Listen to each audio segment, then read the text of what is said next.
Thérèse miaou, pas touche à mon coussin. Chapitre 1. Suzanne et Zinzin.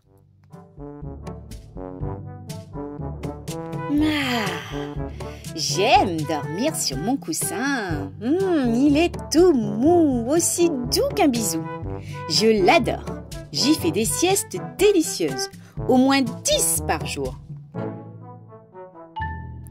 Aujourd'hui, Suzanne, ma petite maîtresse, me dit « Ton coussin sent mauvais. » N'importe quoi.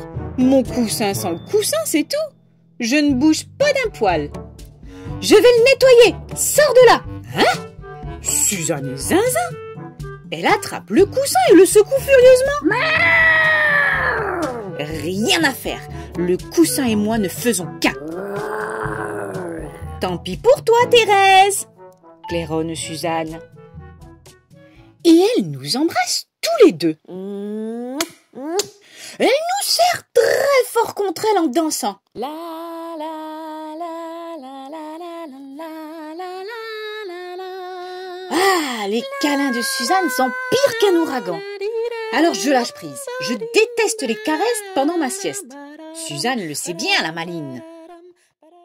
Elle agite le coussin en criant. Ah ah! C'est qui la chef? D'accord, elle a gagné. Mais ma vengeance sera terrible. Miaou! D'un bond, je saute par la fenêtre. Adieu, Suzanne.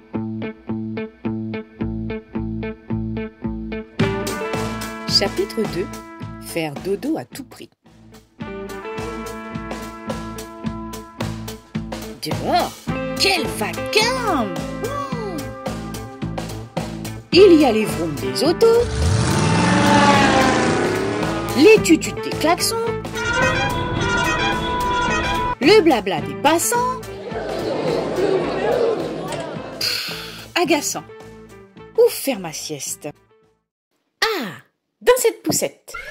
Je me roule en boule sur l'oreiller. C'est douillet. Soudain, la poussette tremblote, ballotte.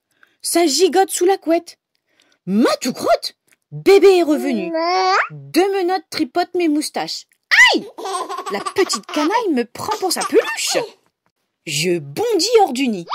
Le bébé rit. La maman crie. Hey! Psst! Allez, va-t'en!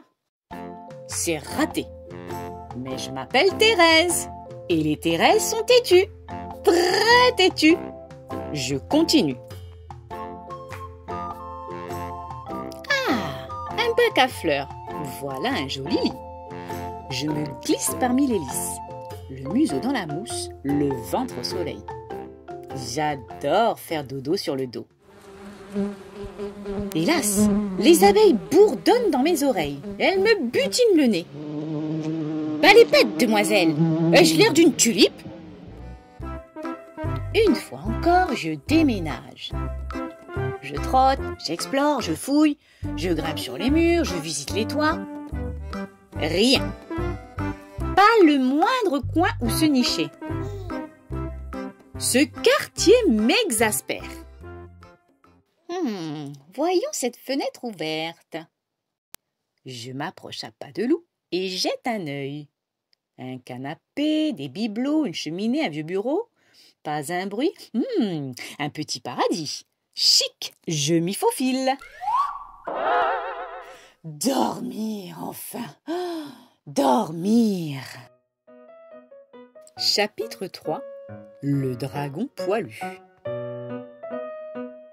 Le canapé a l'air tout mou. Je le tâte du bout de la patte.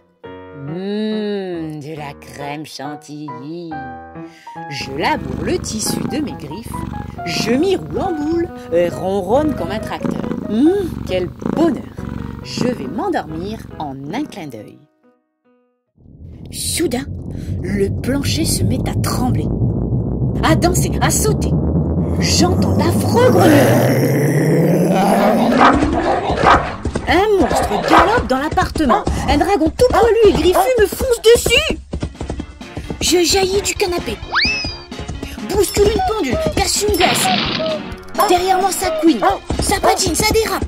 Les casseroles dérangent, les vases s'écrasent. Mais où est la sortie? Et hop! Me voilà dehors. Et le bêta là-bas, qui lançait? Aboie, tête d'anchois, aboie! Mon dodo est à l'eau une fois de plus, espèce de sac à puce. Tant pis. Pour aujourd'hui, c'est fini. Je rentre au logis. Bah, mon cousin est revenu dans le panier. Horriblement propre. Ah, il empeste le savon, la Violette. Tu boudes encore, Thérèse chérie? Chantonne Suzanne. Et pouf, elle me fait un bisou sur le bout du nez. Ah, alors je lui pardonne. Et je m'endors dard sur mon coussin adoré. Malgré l'affreux parfum, c'est le roi des coussins. Voilà. Sacrée Thérèse, cette Thérèse Miaou. Elle existe vraiment en plus. Mais c'est en souvenir de Michette que j'ai tenu à raconter cette histoire. Et si cette histoire t'a plu, n'oublie pas de t'abonner à ma chaîne et d'activer la cloche de notification pour recevoir les prochaines vidéos. Merci et à bientôt!